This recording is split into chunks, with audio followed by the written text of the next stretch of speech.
Hi, I'm James. And I'm Teresa. And this is the Creating Normal podcast, a podcast on living a creative life beyond mental illness, where we share our successes and our struggles in life and in art.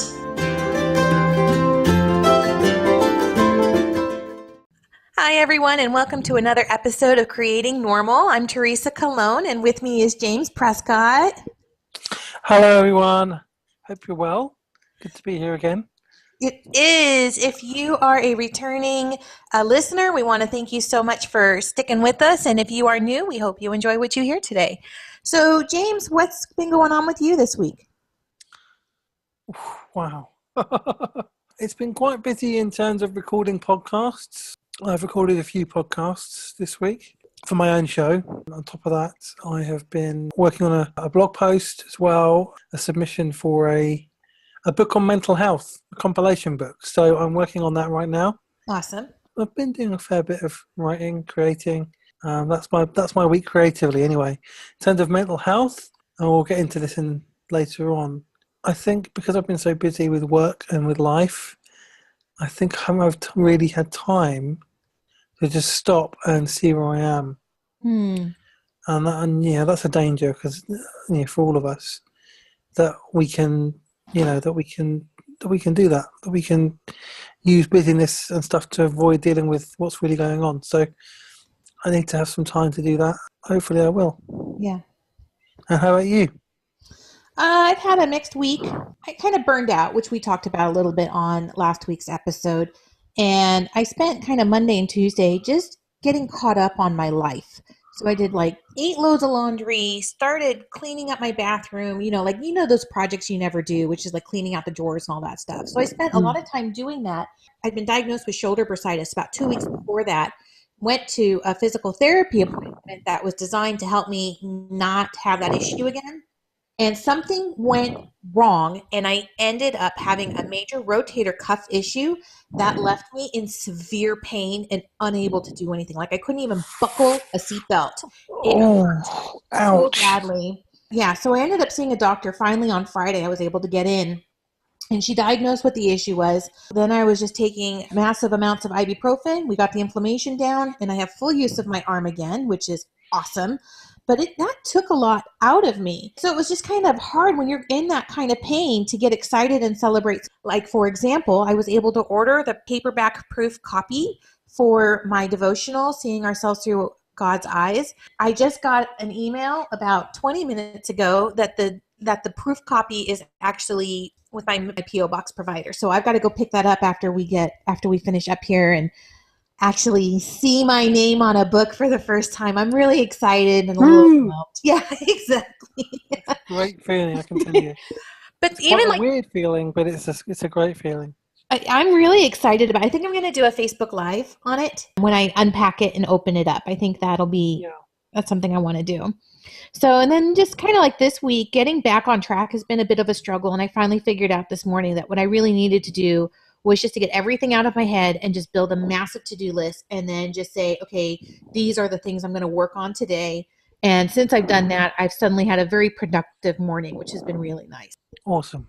Yeah. So everyone, the reason we do this is so that you don't feel alone. We want you to share your stories as well. We want you to feel like you're not alone. And if you're struggling with mental health issues or you're struggling creatively or have any challenges, go to our Facebook group, which is Creating Normal on Facebook, or tweet us at Creating Normal and let us know.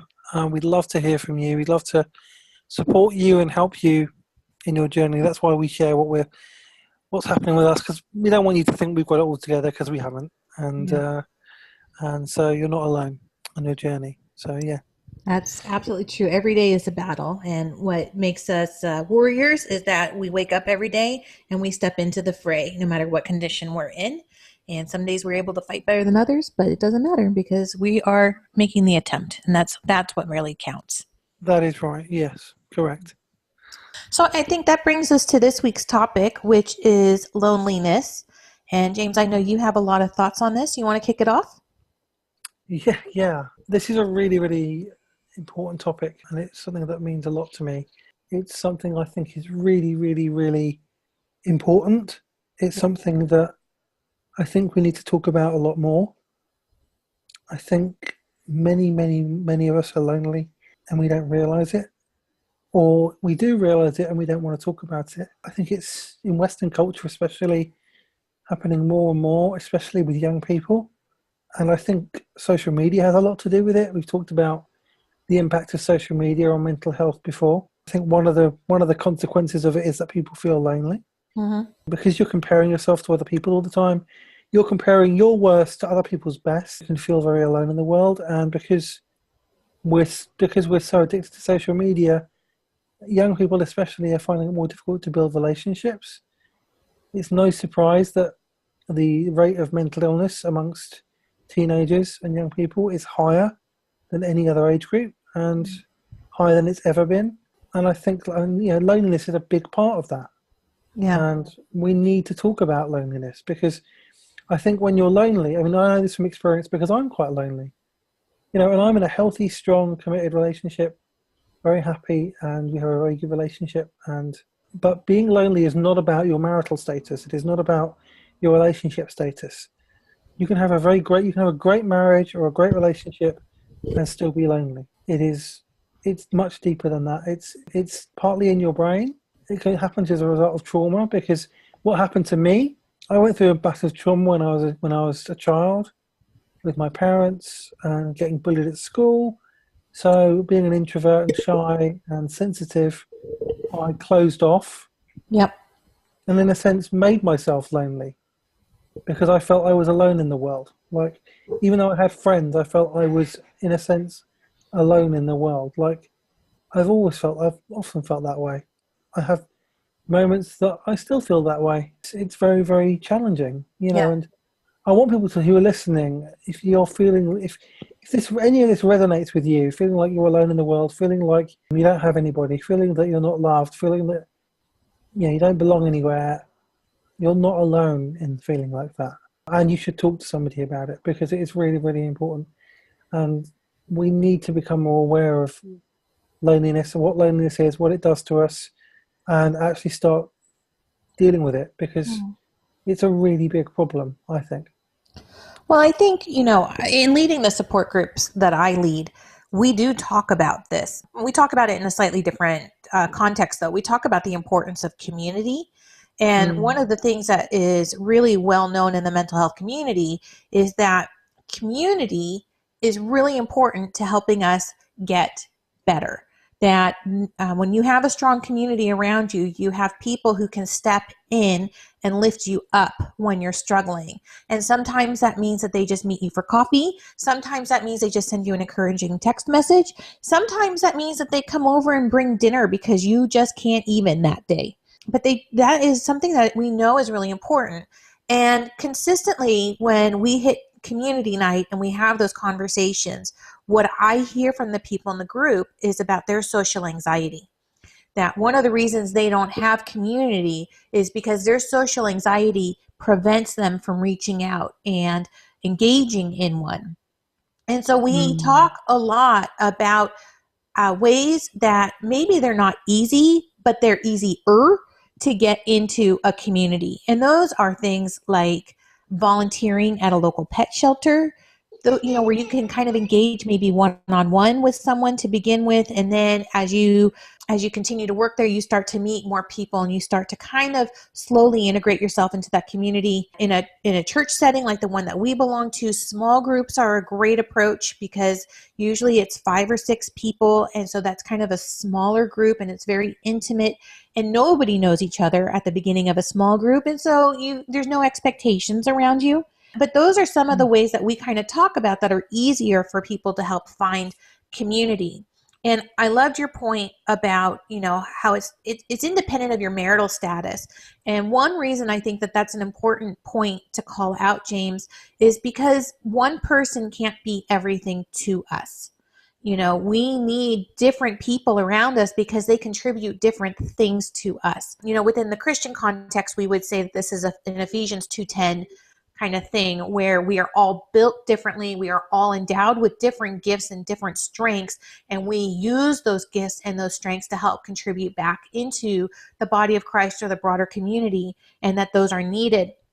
And so I don't want to get too Christian-y on here because this isn't a Christian podcast, but I think that the core point that gets to is that I can't expect my husband to be there and understand everything I'm going through, especially, as a woman. There are things that I can tell him and he'll take me at face value, but he can't empathize with that because he hasn't had that experience. Whereas with my girlfriends, I can have those conversations and they will just jump right in. Oh my gosh, yes, I had that happen, or I know so-and-so who that happened to, and oh, this is what they did. And here, and they can just step right in it with me, and they can get on my level and they can empathize with me. And I think that's one reason why when we're talking about loneliness, it's important to talk about community. Absolutely. I completely 100% agree with everything you said. Community is so, so important. We're not built to live on our own. No. We are designed to live in community, to be in community with others, to have physical interaction with other people. Yes. I always say, social media is real because it has a real impact on people, and you build real relationships there. There's no such thing as in real life and and social media. It's all real, but you can live without digital interaction. You cannot live without physical interaction. Right.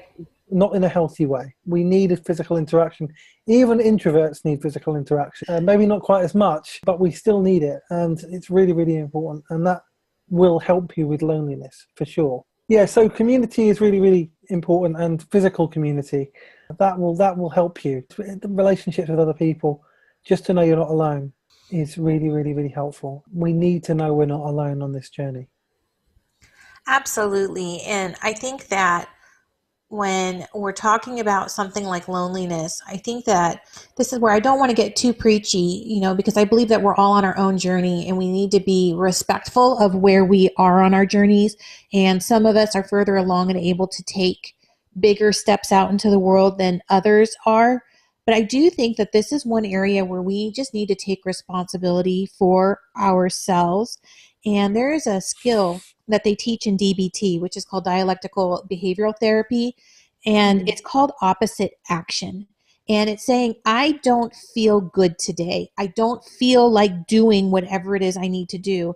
And I'm going to do it anyway, because I know it's good for me, or to help me feel better in the end. In fact, I saw a tweet from Sarah Fader yesterday. I'll see if I can find it so I can put it in the show notes. But she talks about, today, I don't want to, I forget what it was exactly. I don't want to do a couple of different things. She says, and I'm going to do them anyway, because I know that when I do them, I am taking care of myself, and I am going to appreciate it when I'm done. And I just thought that was really strong. And so I think opposite action is one of those skills that we can use when it comes to stepping out into a relationship, stepping out into community. Yes, I think that's important. We take affirmative action, because you can go through trauma and start to push people away and make yourself not trust people and put up loads of barriers. And it takes relationship, and it takes intention to break those down again, and it takes good people who are trustworthy and loving. You need those people. It's important not to become emotionally dependent on anybody. I think that's really, really important. Codependent relationships are not healthy, because we become too dependent on each other. We're all human beings, and we all have finite energy and finite emotional energy. We can't depend on each other in that sense. But we can be there for each other. We can support each other. We can encourage each other. We can say, I'm here. If you need to come over, I'm here. Yeah. If you need to talk on the phone, I'm here. That makes a difference, because when I've been lonely, I felt I've had no one. And I felt a lot of shame around contacting anybody, because I don't want to be a burden to them. I don't want to play the victim. I don't want to be attention seeking. I don't want to blow things out of proportion. I don't want to make a mountain out of a molehill. I don't want to, I don't want to be a drama queen. All those things go through my head.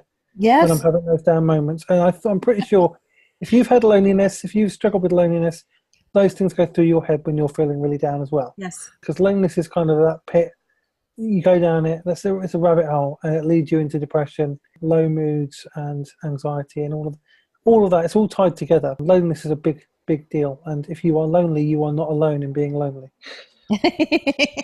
That's true. And, to your point about worrying about codependence and things like that, that's one reason that we emphasize in our support groups that you need to have a community of 3 to 5 people around you. 3 to 5 people puts you in a really safe zone where you have a group of people that you can reach out to. And some you may reach out to for one thing, but not another, whatever. But that is one of the key parts to preventing codependence, because when you only have one friend that you rely on for everything, and we already covered this, one person can't be everything to you, but that's when you really start to risk a codependent relationship. But when you have a broader group of 3 to 5 people that you are comfortable and can be intimate with, and that takes some time, so let's just be honest, when you have that larger group, then the codependence starts to be less of a concern, and you start to get more reward from that experience. Yeah, absolutely. Yeah. Healthy relationships are very, very good. So I think I might have said this earlier, but you're not going to suddenly not be lonely. Right. It will always be a challenge for you, but you can learn. Again, it's we've talked about this with mental illness before. You can learn how to respond to it. If you're feeling lonely, you can choose to let yourself go down that hole and let it get worse, or you can choose to message somebody, talk to them, or ring someone. Preferably, you would ring someone and meet with somebody physically rather than just talk to them online. And that would be the preference, because seeing someone physically face to face is powerful. Last year I was the most lonely I have ever felt in my entire life. I was very depressed, very down, very lonely, very upset, really kind of felt no way out. I managed to get it together to message somebody I knew, and they responded, and we went out for a drink. It made a huge difference. Just being heard and knowing I wasn't alone. Didn't change that there was still that loneliness inside, but I knew that I wasn't alone. Yeah.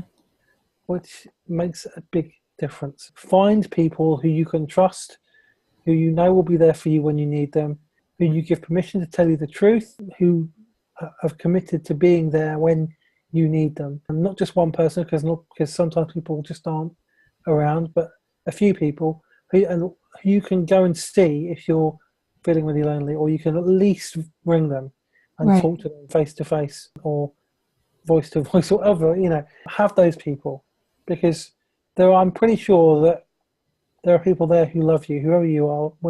If I'm talking to listeners here, there's people out there who love you. I'm sure there are. Yes. You may not realize it, because sometimes when you're feeling lonely, you don't realize it. I've been there, when I felt really, really lonely, that I didn't feel like anybody loved me, that I thought I was on my own, or that at least nobody loved me enough to really be there for me when I really needed it. I knew I had friends, but not the really close kind of friends. And but actually I did, and I just reached out and I found some. I'm pretty sure that if you're listening and you're lonely, then you have some too. Just need to reach out and find them and keep hold of them. Yes. I don't think I have anything else I can add to that, James. That was so beautiful. Oh, thank you. This is just a topic that's really close to my heart, and I really want people. It really means a lot to talk about it and to help other people who are struggling with it, because I know that I often felt alone in being lonely, but recently I started to realize that maybe I'm not. So good. Well, I think that wraps up this conversation, and we can move on to our next segment, which is tips and recommendations. Yeah. So what do you have as a tip or a recommendation this week, James? I have a couple of recommendations. For people who are struggling with mental illness, there's a really great blog website called Stigma Fighters I want to recommend. Yes. People who are struggling with mental illness share their stories, very honest and open about what's going on, quite explicit about what's going on. If you want to know you're not alone, go to that website and read some of the stories there. It's very, very powerful. Yeah, so I recommend that. And there's a book which I've been reading called I'm Still Here by Austin Channing Brown. It's about issues of race in the United States. It's her own story.